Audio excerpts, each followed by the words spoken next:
አንዳንድ ሰዎች ግን በጣም ነው የሚገርሙት። ሚኪ ማለት ነው አብርሃም እና ሄርሜላ የሆነ ነገር ሲሆኑ የሆነ ነገር የሚለጥፈው ነገር አለ። የሚለጥፈው ደግሞ እሱ በተግባር የማያደርገው ነገር ግን እዚህ ላይ ታይታ ብቻ አምጥቶ የሚለጥፈው ነገር አለና በክብር አትደራደር ምናምን ነገር ክብርህን አሳልፈ አትስጥ። ክብርህንማ አሳልፈ የሰጠው እስከ እህት እኮ አንተ ነህ በመጀመሪያ ማለት ነው። አሁን እንደዚህ ውጥቅ ከማለታችሁ በፊት ቅድሚያ ክብራችሁን ጠብቁ። እስከ ቤተሰቦቻችሁ አትዋረዷል። በራሳችሁ ጊዜ ገብታችሁ እየተንቦጫረቃችሁ፣ አሁን ደግሞ ወዶ ማጣት ቀላል ነው፣ ልብን ሰጥቶ ማጣት ቀላል ነው አደለ? ቀላል ነው የሆነው። ቀላል ቢሆንባት ነው እንደ ሄርሜላ እንዲህ በየቤዳው የምታብደው። አሁን ሄርሜላ እንዴት ናት? ሄርሜላ እንዴት ናት ስትሉ ለነበራችሁ እንግዲህ ሄርሚዬ እንዳያችኋት ነው። ያው ባሏ ከሌላ ሴት ጋር ተቃቅፎ ከፍቅርዬ ከቆንጆዋ ጋር ተቃቅፋ አይተዋለች። እንግዲህ አይተዋለች። ያው እሷ እንደሆነ ሁሉን ነገር ኤአይ ስለምትል ኖርማል ነው። እንዴት ናችሁ? ልኝ የኔ ቤተሰቦች ውዶች ናችሁ? ሁሉ ሰላም ነው? ሰላማችሁ በያላችሁበት ብዙ ተረፍ ይበልላችሁ ውዶቼ። እንደተለመደው ያው ከኔ ጋር ሁሌም ላይክ ሰብስክራይብ ያደረጋችሁ እንድታበረታቱኝ ነው የኔ ጥያቄ። ሁሌም ጥያቄ አሰልቺ ደግሞ እንደዚህ ስል ማለት ነው ያው ላይክ ካላልኳችሁ ስለሚረሳ ነውና እንደገና ኮንግራ ብላችሁኛል። 19 ገብቼ ብያችሁ አመሰግናለሁ። ይሄ ሁሉ በእናንተ ነው የሆነው፣ እውነት በእናንተ እና ለወደፊትም ከፍ ያለ ደረጃ እንደምትልኩኝ አውቃለሁ፣ አምናለሁ። አብረን እንሄዳለን ማለት ነው። እና ውዶቼ በቅድሚያ ግን አብርሃምን እያስጠነቀቁት ነው። የሚያስጠነቅቁት ምንድን ነው? ይሄ ቻናል ሊዘጋ ነው እያሉት ነው ማለት ነው። እኔ በዚህ አልስማማም። ምክንያቱም የአብርሃም ቻናል ተዘጋ ማለት እኮ የሩቲም ነው እኮ። ሩቲ ክብሯ የጠፋበት የተሰደበችበት እስከ ቤተሰቧ በሙሉ በዚህ ቻናል የተሰደበችው አይደለ? ከአብርሃም ጋር ሆና ማለት ነው። ስለዚህ ለምን ይዘጋል ቻናሉ? ሲቀጥል ደግሞ እንዴ ነጥቃቀን ቲወሮች በምን እንሰራለን? ምን አስባችሁ ነው? ይሄማ ሼም ነው። በቻናል አትምጡ። አብርሃም አልገባው ካለ ማለት ነው እንዲገባው በቃ ስነ ስርዓት እንዲይዝ የሆነ ግተን ማስቀመጥ አለብን፣ ማጠጣት አለብን ይሄ ልጅ። እንደዛ ካልሆነ የሚገባው ስላልሆነ ከመጥፎ ስራው ይሄ ትውልድን የሚገድል ስራ ከመስራቱ በፊት ልናስቆመው ይገባል። በምክርም ነገሩ አብርሃም እኮ ተመክሮም ተዘክሮም የማይመለስ ነው። ግን ቢሆንም ያው ምክር ሲበረታ ወደ ማንነቱ ስለሚመለስ በምክራችን እንገስጻለን ሁሌ። ቻናሉን ግን እንዝጋ አትበሉ። አረ ከሰው እንጀራ ላይ አትቆሙ እንዴ! ምንድን ነው? አይ እውነት ለመናገር ቤተሰብ ቻናል በመዘጋት ታምናላችሁ? ይህን ቻናል እውነት በጣም ብዙ ለፍተውበታል። ለምን ይዘጋል? የምር የሰው ልጅ ያው ስህተት ይሰራል፣ ከስህተቱ ደግሞ ይመለሳል። አብርሃም አንድ ቀን ገብቶት ወደ ራሱ ሊመለስ ይችላል። እና አይ እውነቴን ነው ጥቃቅን ዩቲዩበር ምናምን ያልኳችሁ ለመቀለድ ነው። ነገር ግን ማለት ማንም ሰው ዩቲዩብ ሲሰራ የራሱ ጣፈንታውን ይጠቀማል። ገብታችኋል? አብርሃም ስላለ ስለሌለ አይደለም። ግን ደግሞ በጣም ብዙ የተለፋበት ቻናል ነው። እኔ በዚህ ስለማላምን ነው ማለት ነው። እና ቤተሰብ አሁን ስለ ሚኪ የሄርሜላ ወንድም እንዱ ዝም ብለ የሆነ አንዳንዴ ስትቀብጥ ትገርመኛለህ። በመጀመሪያ ደረጃ ማለት ነው እህት ከባለ ትዳር መካከል ገብታ ስትቀላውጥ ማለት ያኔ ክብርሽን አትጣጭ፣ አታሳጭን፣ የቤተሰቦቻችን ክብር አታሳጭን። ስለዚህ ስነ ስርዓትሽን ያዥ።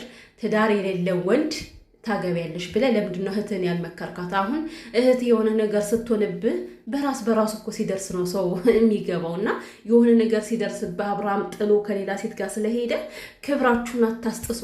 ያፈቀረ ሰው ይሄዳል፣ የወደደ ሰው ይሄዳል። አሁን ገባህ አይደለ? ከሩታ ላይ መተህ የምትንጣጣ የነበርከው ሚኪ ማለት ነው። በጣም ታሳዝናላችሁ ግን። እና ማለት በተግባር የማታደርገውን ነገር ዝም ብለህ ከዚህ ያለ ታይታ አትለጥፍ። እና ቤተሰብ እንግዲህ አብርሃም ታደሰ ያው የገባበትን ነገር ሳያከናውን አይወጣም። ሆነ ተከናወነ ነው። ፍቅርዬ ተጨምራበት ማለት ነው። ፍቅርዬ እኔ ፖሊስ ተነስ፣ ተቀመጥ፣ አውልቀው፣ ልበሰው። ፖሊስ እኮ ነው ሆነ ያመሸችው ፍቅርዬ። መድረኩን ተቆጣጠረችውና ማለት ነው ተቀመጥ፣ ተነጠፍ፣ ተዘርጋ ማለት ጀመረች እኮ። ግን መጀመሪያ ላይ አጠራሯን ሰማችሁልኝ? እኔ ማታ ያው ስለመሸብኝ ነው ቪዲዮ ያልሰራሁት ማለት ነው። እና አባዬ አባ ተነስ። አብርሃም ካሜራ ስላየ ነው በድብቅ ነው መሰለኝ ሲቀረጽ የነበረው። እንደዚህ ብሎ ሲጠራ እኮ አብርሃም ታደሰ በቃ እንደ ሻማ እኮ ነው ቅልጥልጥ የሚለው ከሴቶች እጅ ላይ ማለት ነው። እና ጀርባው ደግሞ ምንድን ነው? እኔ 30 ሴት ስለሚነካው ነው መሰለኝ ጀርባው ጠቋቆረ። አብርሽ ምን ሆነ ነው ጀርባን የምታስነካ አንተ ደግሞ? እና ቤተሰብ አይገርማችሁም? ግን አይገርማችሁም? እንደው አብርሃም ከፍቅር ጋር በኖርማሉ ደህና ሳለ ምንም ነገር ሳጠጣ እንደው አሁን አጠጥተሽ ነው ምን አድርገሽ ነው እያልክ ስለሆነ ከዛ በፊት ወደ ፀጉር ቤት ስሸኛት እንደዛ እንቃርገህ አለቀሽም ብለህ ከመኪና ከወጣሽ በኋላ እንኳን እጅን ዘርግተህ አለቀሽም እያልካት ይዘሃት ከአንገቷ ስር ስትገባ ከከንፈሯ ላይ ስትንደባለልበት ቆይተህ ከዛ ካልጋ ላይ ማን ያመጣኝ? እንዴት ነው የመጣሁት? ምን አድርገሽኝ ነው? ምን አድርጋሃት ነው ብለን እኛን ጠይቅ እንጂ ወንድም አለ። ምን እያልክ ነው? እንዴት ነው ፍቅርዬ? አሁን አንተን የሚያክል ሰውዬ ከዚያ ድረስ ጎትታ አልጋ ቤት አስገባች ማለት ነው አይደል? ራሱ የሆነ አይዲያዎችን ራሱ ያመጣና ማለት ነው። አብርሃም ግን የሚሰራው ስራ ሁልጊዜም እሴት የሚያሰድብ እኮ ነው እናንተ። እሴት የሚያሰድብ አንድ ቀን እሴትን የሚያስከብር ስራ ሰርቶ ያውቅም ይሄ ልጅ። በዚህ ሁሉ መካከል የሆነ ውጥንቅጥ የሆነ አይዲያ ያመጣና ማለት ነው እሱ ነፃ ይወጣል። ሴቶች ደግሞ ስማቸው ይረክሳል፣ ክብረ ቢሶች ተብለው እንዲሰደቡ ያደርጋል ማለት ነው። እና አብርሃም ፕሮግራም ላይ ተገናኝተን ነበር አለ ማለት ነው። እኛ እንደምናስታውሰው ከፍቅር ጋር ያው መገናኘት አትፈልግም፣ መቼም ያንቺ አልሆንም ምናምን ብለ የሆነ ቀን ላይ ገፍትራት ነበር አይደለ? ታዲያ እሷን መሸኘት ለምን አስፈለገሽ? እኔ የማውቀው የተኮራረፈ ሰው እንደማይሸኘኝ ነው። እና ከመኪና ውስጥ ገብተ ለምን መሸኘት ፈለግ? ለምን ፀጉር ቤት አደረስካት? ከዛ ደግሞ ለምን ሳምካት? እሺ እኛ እኮ አይተናል። መጀመሪያ ያንን ነገር አሳይታችሁን አሁን እኮ እንዴት ነው ልናምን የምንችለው? አሁን የሆነ ነገር አድርጋችሁ ነው ብትል ማንም ሊያምን አይችልም። ሲጀመር አንተ ይሄ ስራ እኮ የተለመደ ነው። ሩትዬ ጋር ሄደ ይቅርታ ብለህ ሰሞኑን ስንት ስትሽ መደመድ በሩትዬ ምንድነው በሩትዬ ጭን ላይ ደብለል ስተኛ ስትገላበጥ ከርመህ ሩት ያሞት ሳለ እንዴት ነው ስትንከባከው የነበር እዚች ጋር ጭኑ ላይ አስተኝታ ማለት ነው ራሱን ደበስ እያረገች እንደ ህፃን ልጅ። እና አንድ ሰሞን ይሄ የሩትዬን ፍቅር ሲኮመኩም ሰነበተና ታመምኩ በሚል ምክንያት ከዛ በቃ ሻፈረኛ አላውቅም አለ ማለት ነው። አሁን ደግሞ ከፍቅርዬ ጋር እንደፈለገ ስትገላበጥ አድረ ማለት ነው። ምንድነው ያደረግሽኝ? ሼማ አይሆንም አብርሃም ምንድነው ያደረግሽኝ? ወንድ ሆኖ ሳለ ሴቷ ምንድነው ያደረግሽኝ ይላል እንዴ? ያው ፍቅርዬ ማለት ወደ ድሮ ማንነት ልትመልስ ነው እኮ ወደ ፍቅርዬ ድሮ አንተና ፍቅር ወደ ነበራችሁበት ልትመልስ ነውና ፍቅርዬ ግን እንደው ሳላደንቅሽ አላልፍም እኮ የኔ ጀግና። ቪዲዮ ፎቶ አንስቻለሁ። ያው ስናፍቀኛ ያለው አለችው ማለት ነው። አረ ምኑ ይታያል? ይሄ ምኑ ይታያል ደግሞ ከ30 የሚገባ ፍቅርዬ ቢቀርብሽስ ግን ደግሞ ጀግና ነሽ። አንቀጠቀጥ ከሄርሜላ ፈክራ ነበር አይደል? እኔ በአንገቴ ቢላ ይገባ መቼም ቢሆን አብርሃም እኔ አልተውም፣ እኔ ምንም ቢመጣ አልተውም ብላ ነበር አይደል? እንደውን ምን ልትል ነው ሄርሜላ? አሁን ስትገባ ስታያቸው እንግዲህ ደንግጣለች አይደለ? ካሜራማን ስሜት ይቆረጥና ማለት ነው። ምን አለ ፊቷን እንኳን ብታሳየን። ሪአክሽኑን እኮ ነው ማየት የፈለኩት ነበር ማለት ነው የሄርሜላን እና ማለት ነው። ታያላችሁ አሁን ቪዲዮ ይለቀቃል አይደለ? በአንዳቸው ቤት ሄርሜላ የምትለው ምንድን ነው መሰላችሁ? ምን አድርገሽ ነው ምን እያደረክ ነው የሚለው ጥያቄ ራሱ መቼም ነው በጭንቅላቷ የማይመጣ። ምን አድርገሽ ነው ምን አጠጥተሽ ነው እንደዚህ የሆነው ነው የምትላት። ምናው ይሆናል። እኔ ሄርሜላን ስለማላምናት እኮ ነው እንዴ ሁሉን ነገር ከኤአይ ጋር እያያያዘች እንዴት ነው ልናምናት የምንችለው? አብርሃም ሴት ሳመ ኤአይ ነው ትላለች። አብርሃም የሆነ ነገር አደረገ ቴክኖሎጂ በበዛበት ዘመን እኔ ልሸውዱኝ ነው ትላለች። በምን እናገኛት ይችል ልጅ? በምን ስበል ወደ ትክክለኛ ማንነቷ እናስገባት? እና አፍዘዘሽው ካልሆነ በስተቀር የሆነ ነገር አጣጥተሽው ካልሆነ በስተቀር አብርሃም በጭራሽ ከዚህ አይመጣም ነው የምትላት። ታያላችሁ ደግሞ ማለት ነው። አሁን ከፍቅርዬ ጋር በቃ ፍጥርቅ ሊገጥሙ ነው። ፍቅርዬ እንደው ካስቸገረችሽ ማለት ነው የምታረጊውን ታውቂያለሽ አንቺ። ለነገሩ ፍቅርዬ መምከር በጣም ከባድ ነገር ነው። ምክንያቱም ሳይመክሯት የተመከረች ስለሆነች ማለት ነው። እና እንግዲህ አቶ ብዙነሽ ያው ሩትዬን መከራዋን ስታበላት የኋላ ታሪክ እየቀሰቀሰች አሁን ባለችበት ማንነቷ ራሱ እንደዚህ ታረጋለች ብላ ይኸው ከአብርሃም ጋር ለያየቻት ማለት ነው። እስኪ አሁን ፍቅርዬ እንደዚህ ያደረገች ምን ልታመጭ ነው? ብዙነሽ ምን ልታመጭ ነው? እንደው ፍቅርዬ ጋር ፊት ለፊት ተፋጠሽ ማየት ነው የምፈልገው። ፍቅርዬ ደግሞ ማለት ነው ብዙዬ ፊት ለፊት ብታገኛት የመሬን ነው የምላቸው እንደ ሩታ አክብራ ምናምን ዝም አትላትም።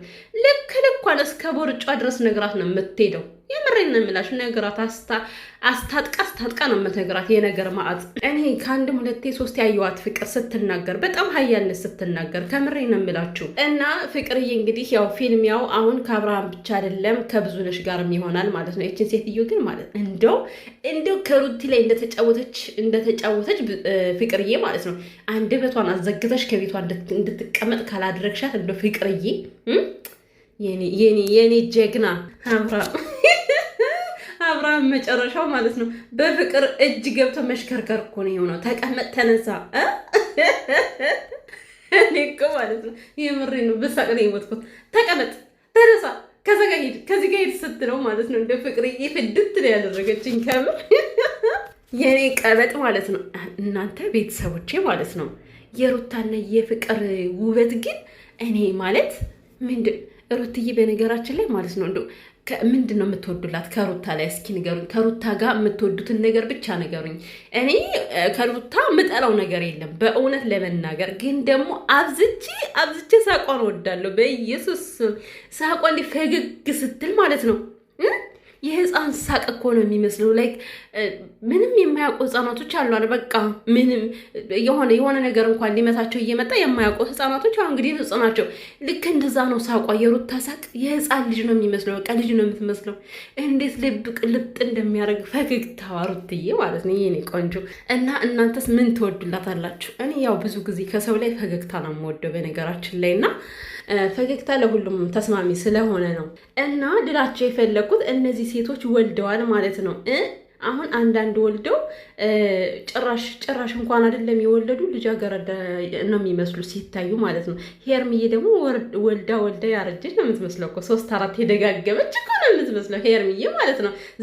ዘንበጥ ሄምሬ እኮ በቃ ሴክሲ ሌዲ እኮ ነው የሆኑት አሁን ፍቅርዬና ሩትዬ ማለት ነው። ወገብ ትሉ ፍቅርዬማ ደግሞ አሁን ወጣ ብሏል። እንዴት ነው ጂም ጀመርሽ እንዴ ፍቅርዬ? አሁን ከአብርሃም እኮ የአንቺ ውበት ነው ሲታየኝ ነበረ። ከምሬን የምላችሁ ሸንቀጥቀጥ አሁን ከዚህ ቦዲ ላይ ማለት ነው ልጅ የወጣበት ይመስላል ወገን፣ ልጅ የወጣበት ይመስላል። እና ፍቅርዬ እንግዲህ ታሪክ ሰርታለች። ያው ሄርሜላ መታለች ዛሬ። እንግዲህ በማንኛው ቤት እንደሚለቀቅ ምን እንደሚፈጠር አናውቅም። ሄርሜላ ግን እንደ ወደ ቀልቧ ይመልሳት ዘንድ ጸልዩላት።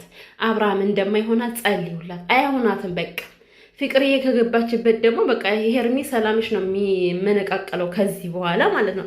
እስካሁን ከአብርሃም ጋር ያለች ሰላም አይደለም። አሁንም ለወደፊትም ነገም ዛሬም ሰላም አትሆኝም።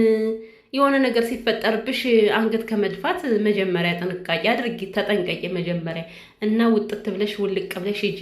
ነግራሽ ነበርኩ ከዚህ በፊት አብርሃም ለማንም አይሆንም ለኔ ብቻ ነው ብላሻለች ፍቅርዬ ማለት ነው።